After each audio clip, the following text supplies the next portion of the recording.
Maayong adlaw kaniyong tanan, mga kaigsuonan, magigalaan. Kung asa man kamo karon, maayong adlaw ug happy Sabbath kaniyong tanan.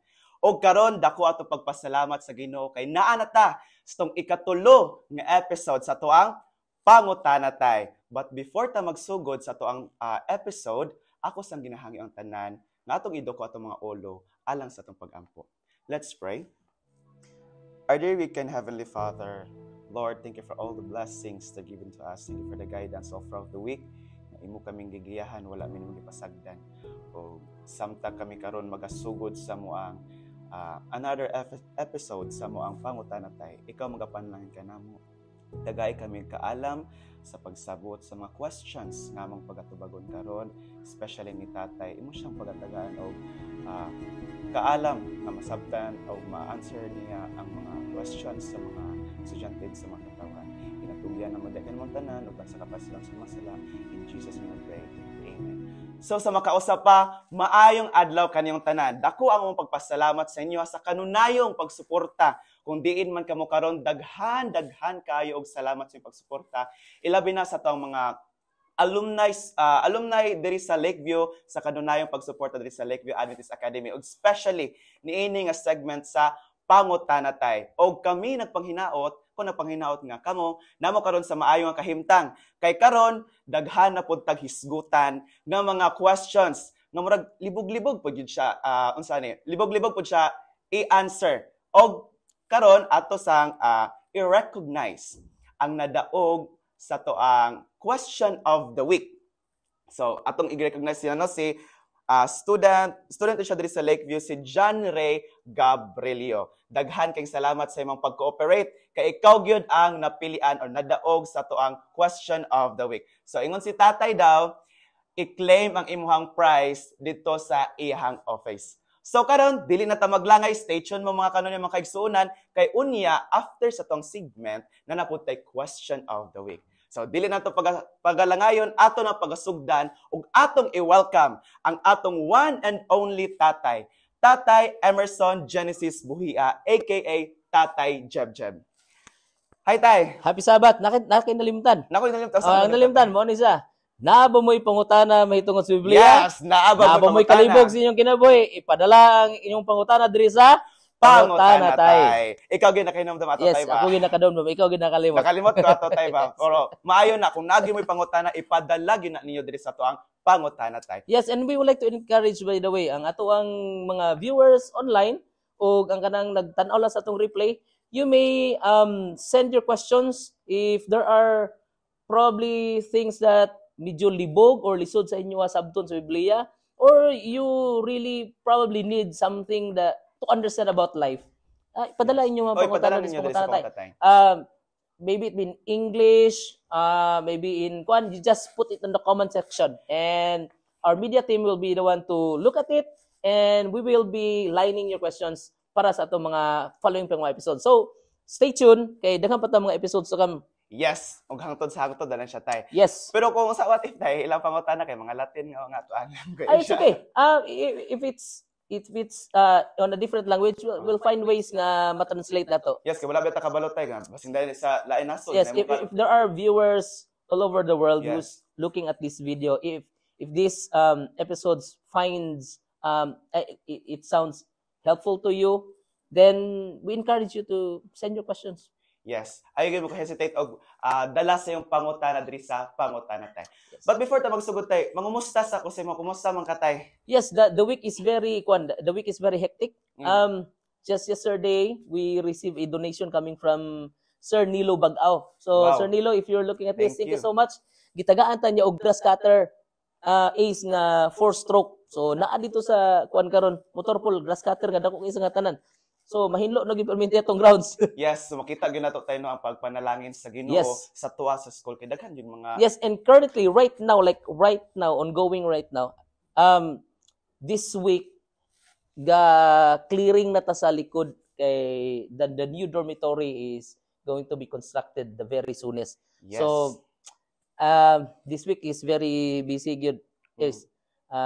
Daghang po tagbisita sa Kwan, and we have visitors coming by next week as well, coming from Visayas who are principals of our schools there will be visiting us by next week. Yes, so marag nakita na ko tayo ba busy-busy gid kayo mong Busy kinabuhi jud. karon nga week. Nya, marag daghan kay kag trabahoon.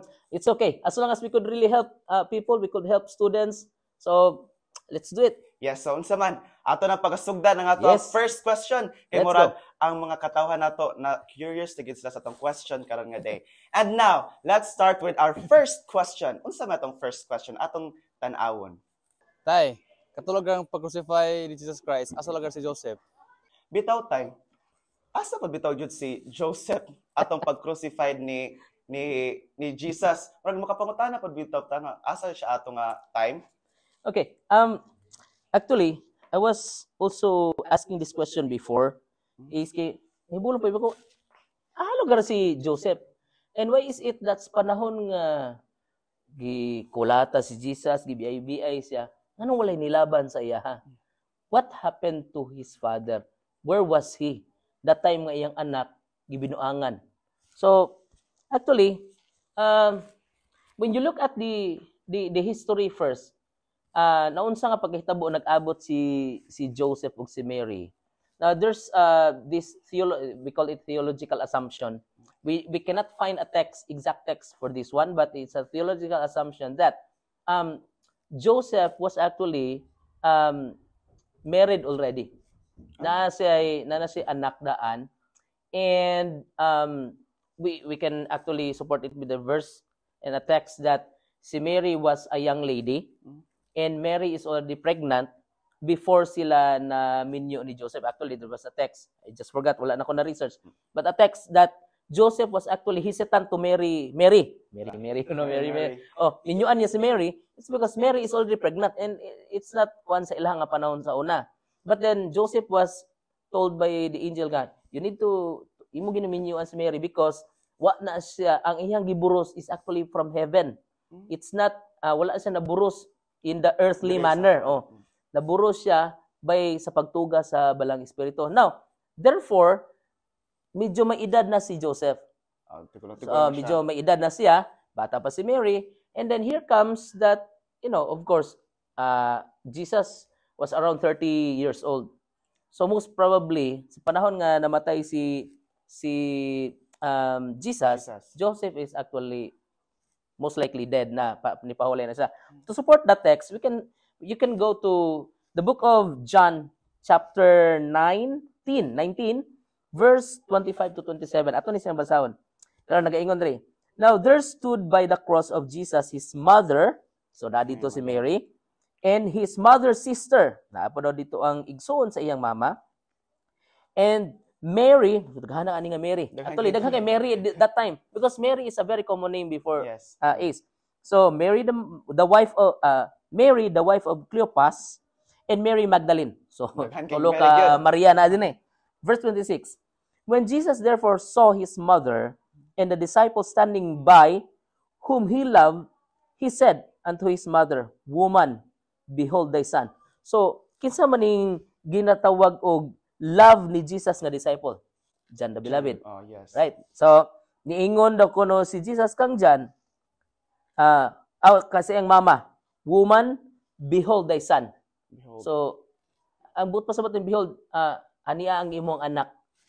And then, verse 27, muna isa. Then said he to the disciple, iyang giingnan tong maong disciple, Behold thy mother. Thy mother. Oh, tanawa imong inahan. And from that hour, that disciple, here's the text.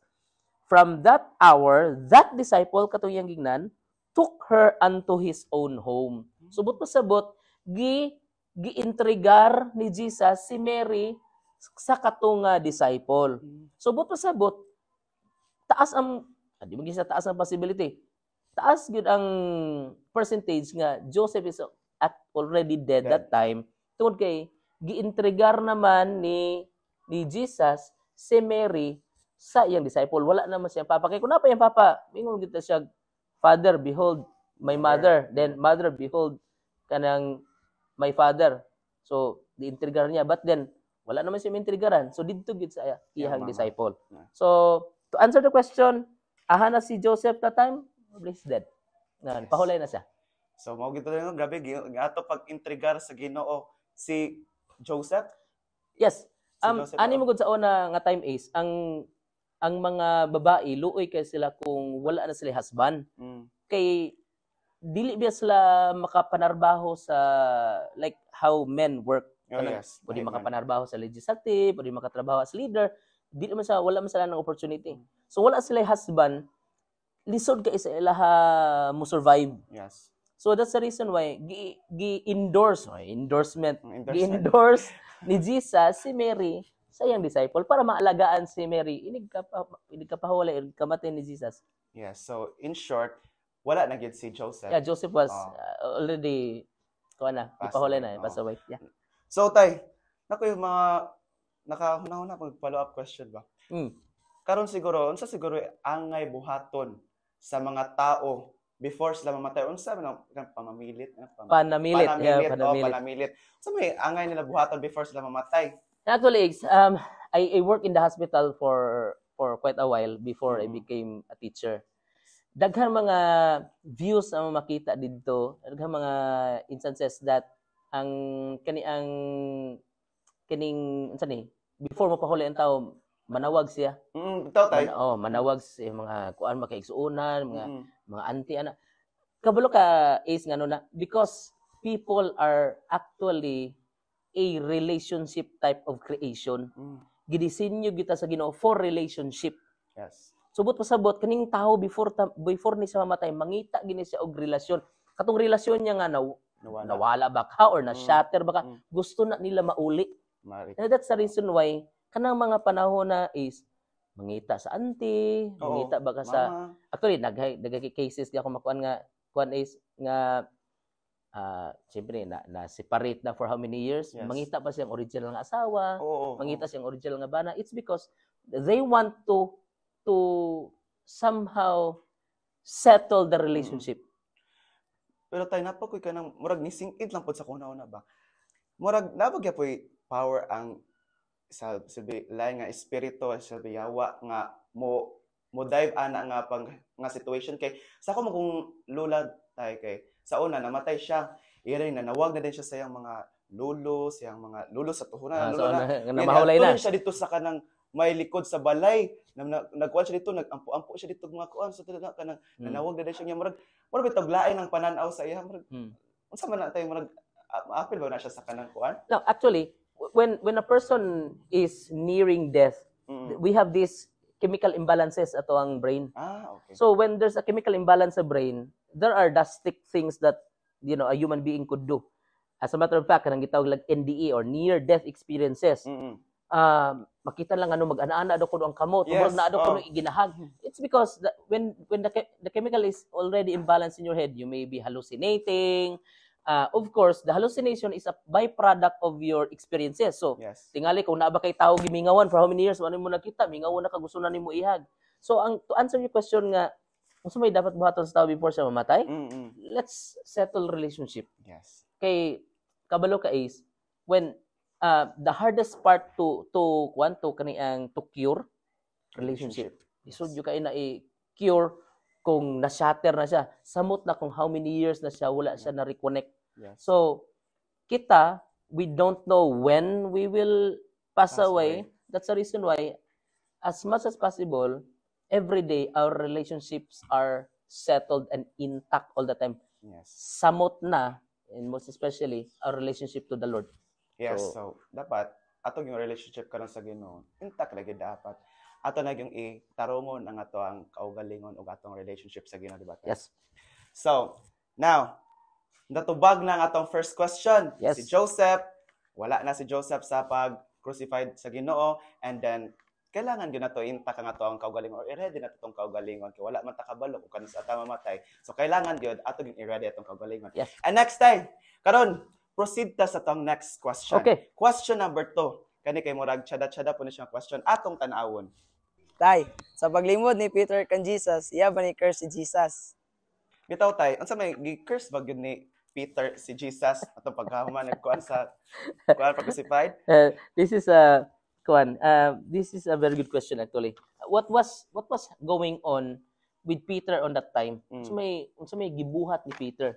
Is Peter gilibak ba niya si Jesus? Oo, yung sabi. Nganuman nga that is one of the most that is the greatest downfall of Peter actually sa ing tibuok niyang kinabuhi. Actually there was one actually nga gibadlong sa Jesus nga, get thee behind me Satan. Lah. Tungod sa panahon actually did you know that Peter was actually told by Jesus nga, uy, get thee behind me Satan, gitawag niya Satanas si Peter. Kaya nga naman, Peter was actually trying to destroy the design of the Lord. Ang design na sa Ginoo nga, Jesus must die to pay the debt of sin, ang utang sa sala. Bayaran ni Jesus Christ niya. Ingon man si Peter nga, ay dili gina mahitabo. Dili gina mahitabo. Jesus, panalipdan jud kanako. So ko si Jesus, get thee behind me Satan. Patay diri sa ayo pahawa niya. Ganong magbuot man kaani. Now, back to the question. Unsa may sa paglimod daw ni Peter kan Jesus, iya ba daw gi-curse si Jesus? What happened on that night? And we can read the passage in the book of Luke chapter 22, verse 54 all the way to verse 62. Now, ato lang ning i-summarize. Ang story aning Luke 22, they were actually together and then ingon si Peter nga, Lord, kabalo ka Lord, masipag-asa ka maadto. Mo sunod jud ko nimo, panalipdan jud kanako, makigpatag jud ko, which is actually that's true. Remember the event of Gethsemane. Dito sa while Jesus was praying, grabing ampo ni Jesus and then suddenly niabot tong mga mudakop ng Jesus. Kabalo ka kinsa ang isog ayo nga niatubang? Actually niingon pa sa Jesus, magdala tag espada kay basig mga unsa taon niya gabi So actually gadala sa espada. And then Jesus ayaw lang na. So while they were there, niabot tong mga Roman soldiers, nibunot sa espada, ihang yung gi-attack gani ang isa sa mga mudakop. Actually naputol ang dalunggan. So we can actually see that Peter is really kaniyang valiant valiant gisa kana or protect gisa kan Jesus Christ. But unsa may nitabo on this chapter? Now later on, gidakop si Jesus, nagsunod-sunod siya. Pero before pa niingon si Jesus, kabalo ka Peter, kanay mo giingon sa kuha nga panalipdan ko nimo. Before mo tuktugaok ang manok, Pedro, i-deny na ko nimo katulo. Grabe. I-deny na ko nimo katulo. So, mo shortcut is first na ibabae na kaingon siya nga, uy, markaila galing ko nimo, kauban mo. Uy, wala uy. Ako naman mo ana. So, he reacted. And that is called denial. Yes. And then nanapoy na kaingon siya, ay dili murag kabantay gyud ko nimo barkuy-kuyo, mo gyud kanala dapat apil ka didto dakpon, murag ana ang essence ba. Yung siya nga, wala lagi ko ilabutan na, kailana. And then, on the third time, naanag yun, i-confirm nga, di yun, kauban yun mo. Actually, ang in the passage, is na yung nakabutang dire, an hour after. So, it took, taon-taon pag yun siya sige observe dito. And an hour after, nanagingon, dili, kauban yun mo, because you're a Galilean. So, nailahan yun siya. And then, ingon din si Peter, dili lagi binakauban. It's denying Jesus Christ. And then nitoktugaok din ang manok. Pag tuktugaok sa manok is actually si Jesus nitanaw siya kang Peter. Sa panahon nga nitanaw si Jesus kang Peter, si Peter nadumduman niya ang giingon ni Jesus nga, before mo tuktugak ang manok, you will deny me thrice. Pirting hilak ni Peter og nilaya sa senaryo, grabe niyang bako. Now, question, paglimod ba niya, curse ba niya si Jesus Christ? Actually, it's not cursing. It's actually denying Jesus. And that is a sad reality today. Because there are many people who are actually claiming that they are Christians, but they are denying Jesus Christ. Yes, daghan jud aron tay. Yeah. So, that's the sad reality. So, question, gi-curse ba niya Jesus Christ? Wala. He denied Jesus Christ. Gideny lang. Yeah, gideny niya. And, Anisa is, that's one of the most dangerous thing to do today. There are many religions today who want to deny Jesus Christ. Yes. Yeah. Daghan. Unya, karon tay, nakoy mga pangutana. Daghan man karon mga batan-on nga hilig na mang curse or mang unsa ni, mang manunglo. Unsa man mo ma-advise ani sila tay? Dili lang kay mga batan-on pati na mga ginikanan, mga unsa man mga katawhan. Daghan na gyud kay ning anak hilig kay manunglo bitaw. Unsa man nimo pagkuan tay? Advice sila ha. one thing to go is the Ten Commandments. It says, thou shalt not use the name of the Lord thy God in vain. So, pasabot anang in vain. So, walay kapusalanan. So, when you use the name of the Lord, it should be on the glorifying para sa Ginoo. It should be praising the Lord. Dili siyang gamiton nimo ang pangalan sa Ginoo for nothing. And, sir, wala man na mo gigamit ang pangalan ni Jesus. Lahi man nga pangalan mo gitawag, pangalan man ni So, the same. Di man ka manawag sa pangalan sa Ginoo. Ay na tawag ang pangalan kay mo na siya labot. Oh, good. So, advice is this one. I just forgot is sa text. Kung naalagin unta ko time naka-research kung nasulti nimo ng follow-up question. It says, kung wala na lang may maayo mo gawas imong baba, ayaw na lang isulti. Ngano? I think it's in Proverbs that says, ang tao daw kunong buang-buang kaning may kulang-kulang ba? Kung maghilom daw kuno siya, maalaan pa daw kuno siya bright. Kay sa tao daw kuno nga bright daan, kung magsige daw kuno yaw-yaw niya, bati ang gawas baba, siya buang. Lima ka lang. Grabe. I think it's in Proverbs if I'm not mistaken. So, point is, if di maayo mo gawas baba, just mas maayo pa nga maghilom ta. Yes, kay sa karong nga panahon, daghan-daghan pa jud og mga batanon, especially mga batanon nga madagbalog ay gamay lang. Gamay So, lang gani nga butang. Let good things comes out from our mouth. Oh, yes. Ganun. So, karon ato na yung na tun-an nga wala gi-curse, gi-deny. Gi-deny. And Yes. that is dangerous as well. Yes, Kung i-deny mo dangerous. Jesus Christ, don't deny Jesus Christ. He's our Savior. So, Mao jud. better have relationship with Jesus Christ. Yes. So, kanatong mga batan-on, ato yung i-deeper ang ato ang relationship sa Ginoo. So, natubag na atong second question. Murag, Yes. daghan-daghan yun og kanang follow-up question tayo ba? Let's Yes. proceed sa to ang ikatulo nga question Okay, tayo. third question. Sige, atong tan-awon. Tay, kung nabaptize sa lahi na religion, ma-cleanse ba gihapon siya? Bitaw tay, daghan mo yung klase-klase di ba nga pag-baptize. Nga kung ma-baptize siguro pa sa lain, unsa siguro like maluwas bagyapon siguro or ma-cleanse bagyapon siguro? Now, Kadisa, mabuon lang itong time. Let me summarize this as fast as I could. There are many types of baptisms today. Yes. There was one gani nga kung makita nga gagamit pag yun og sabon. Oh, Yeah, gagamit og sabon, gagamit og galon, na ay gagamit og baril, na ay gagamit og baril nga gipikas. There are many things, ways, na ay gagamit lang og kanang sana ginawisik lang, oh. na ay Sige. ginabubo. So the question here is this one. It's not about religion ang baptism. It's about what was the biblical way of baptizing. So kung gusto ka og biblical way of baptizing, we can read three texts that is found in Matthew chapter 3 verse 13 and 16, Mark chapter 1 verse 10, and then Acts chapter 8 verse 35, 37, 39. Now, take note, Matthew, disciple of Jesus Christ. Mark, disciple of Jesus Christ. Acts, kinsa may nagsulatan ni? It's Paul. Paul, kaila sa Jesus Christ. He became a disciple of Jesus Christ. Now, unsa may mabasa na to sa chapter 3 sa Matthew, verse 13, ambak nitag 16. Nagingon dre. Then cometh Jesus from Galilee to Jordan unto John to be baptized. So, si Jesus, niya, kang John, magpabautismo daw siya. Verse 16, nagingon.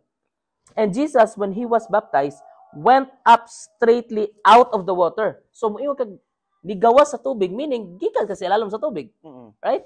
And, lo, the heavens were opened unto him, and he saw the Spirit of God descending like a dove and lighting upon him. Sabot-sabot, nigikan si Jesus ilalom sa tubig. So, ang proper way giday sa baptizing, the essence is this one. Kinanglan, masubmerge ka. Yeah. Or, kanang term nga giingon nga, immersion. Gilubong. Kaya ang essence ay anang baptizing day is this one. Gilubong ang imuhang sala. Inigawas ni mo sa tubig, you are a new person. Of course, Jesus, what man say sala. Jesus gave us an example. What is the biblical way of baptizing? Now, when we go to the book of Mark, chapter 1, verse 10, it's the same thing. Yeah. Nigawas si Jesus out of the water. Now, unsa man makita nato sa Acts chapter 8, verse 35, 37, 39. Background. Naiyunok, giwalihan ni Philip. Pagwali niya, iyang giwalihan about Jesus Christ. And then, giingnan niya, kinalang ka magpabautismo. So, niingon ang yunok nga, uy, mao ba? kinahanglan ni ko babautismo di ay ako makadawat og kaluwasan. Mm. Sir, naa na may tubig. Gani. Okay, yaagi mo sa kilid sa sapa. Mm. Gipahunong niya ang karwahe. Nya, Philip, naa na may tubig. Unsa pa may gipaabotan eh? So, yadto sa ladidto and same thing. And they both went up out of the water. Subot-subot gikan sa ilalom sa tubig. Big. So ang biblical gid ay nga baptism is this one. A person needs to be submerged underwater. So mabutang siya sa ilalom sa tubig. So may kag it's not about religion but it's about the biblical manner of baptizing. Yes, so nasabtan yun nato ron tayo nga kanang ang pagbautismo, proper nga pagbaptize is i-dip jud ka sa water. Yes.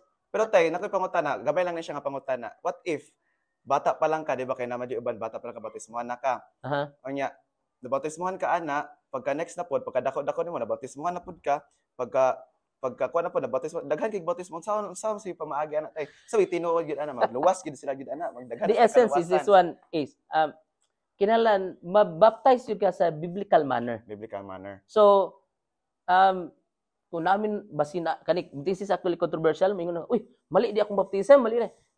The point is this one. Let's go back to the biblical manner of baptism. So kung naman ka sa inyo ha medyo kaniang nabaptize sa lahi nga pamaagi, then go back to the biblical manner. You go to your church, ina imong pastor or imong priest nga i-baptize ko sa inani nga pamaagi kay mao man gitudlo sa Biblia. Yes, so grabe tay ba? Yes. Murag daghan-daghan jud taog natun-an karon nga kahaponon. So atong natun-an nga kailangan jud proper way of baptizing. Yes. So karon natubag na ba inyong mga pangutana nga murag lisod-lisod yun tubag? Lisod ba to tay? Unsa ba? Actually, the question nato kaning nga episode nato, it made me go researching all the time. Yes. Hey, di gid pwede nga di mag-research. Yes, kay di Yung mangita pag the Bible text. Yes, so karon atong natun-an ang mga lain-lain nga mga questions nga gipadala sa atong mga students, atong mga kaigsuonan, ug atong daghantag natun-an karon nga kabuntagon. Ug daghan kay salamat tay sa imong pagtubag sa mga questions. Daghan kay salamat jud kayo kay imong yung na-emphasize og tarog ug unta nasabtan to sa mga kaigsuonan o kahigalaan. Yes. And now, karon tay ato nang isunod ang ato ang question of the week. Yes. Kay last, natin question of the week. Karon na po tayo question of the week. Ang atong question, di ba, gihimo sa Ginoo, naghimo ang Ginoo sa kalibutan. Question, in the fourth day, unsa man ang gibuhat sa Ginoo? Sige. Okay. Fourth day. So, fourth day. Okay, Fourth day. Unsay gihimo sa Ginoo in fourth day. So, paspasin na ninyo og kuandara sa inyong kuan, sa iyong comment section para matubag ninyo ang pangutana. O ang unang tubag, mo'y makadawat sa tuang premyo. O karon daghan kayong salamat sa inyong pagkig-uban sa tuang segment karon sa pangutana tay. O before ta mag-end, atong hangyon tay nga mag-pray ta. Okay, let's pray. Heavenly Father, thank you so much for your kindness and mercy. We thank you for the knowledge and wisdom that you have given unto us. We pray that the life of Jesus Christ be inculcated to each one, into each one's lives. All of these things we ask. In Jesus' name we pray. Amen. Kung namo gikalibugan sa Biblia or namo gikalibugan sa iyong kinabuhi, Lakeview Adventist Academy, ipadala ang inyong pangutana diri sa Pangutana Tay.